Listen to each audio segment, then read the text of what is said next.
एक बुजुर्ग सांसद अकेली रहती है 10 जनपद में।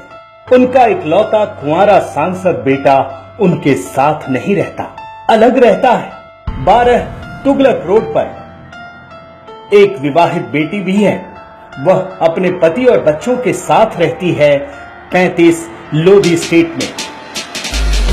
बेटी ना तो सांसद है और ना ही किसी राजनीतिक दल की पदाधिकारी, फिर भी सरकारी बंगले में रहती है।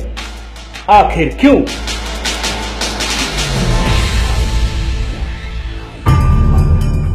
बेटा मां के साथ नहीं रह सकता, उसे अलग सरकारी बंगला चाहिए। आखिर क्यों? यानी भाई ना बहन के साथ रहता है, न विशाल सरकारी बंगले में रहने वाली अकेली मां के साथ रहता है। आखिर क्यों? क्या आपको पता है कि इन सब के सरकारी बंगले का खर्च हम और आप अपने खून पसीने की कमाई से देते हैं? आखिर क्यों?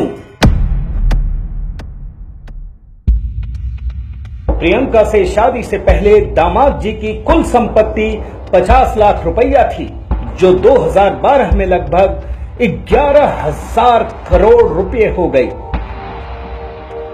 जानते हैं क्यों? क्योंकि मोदी जी चोर हैं। उधर मोदी जी के सारे भाई भतीजे उनके 12 साल मुख्यमंत्री और 4.5 साल तक प्रधानमंत्री रहने के बाद भी जस के तस रहे, क्योंकि राहुल, कांग्रेस और दामाद जी तीनों घनघोर ईमानदार हैं। अब जरा मोदी जी के परिवार को समझिए। एक भाई सस्ते गल्ले की दुकान चलाता है, दूसरा भाई निजी कंपनी में फिटर के पद से रिटायर हुआ, तीसरा भाई वृद्धाश्रम चलाता है,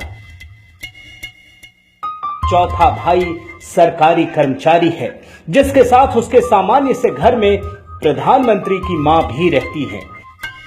एक चचेरा भाई अशोक मोदी तो ठेले पर पतंगे बेचता है। उनकी एक भाभी तो अपनी रोजी रोटी के लिए दूसरे के घर में बर्तन भी मांजती हैं।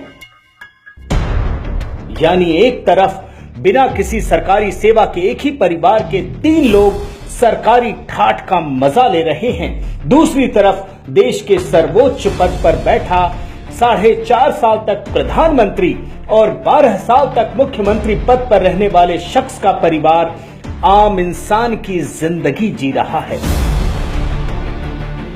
अब आप तय कर लीजिए कि चोर कौन है और ईमानदार कौन है।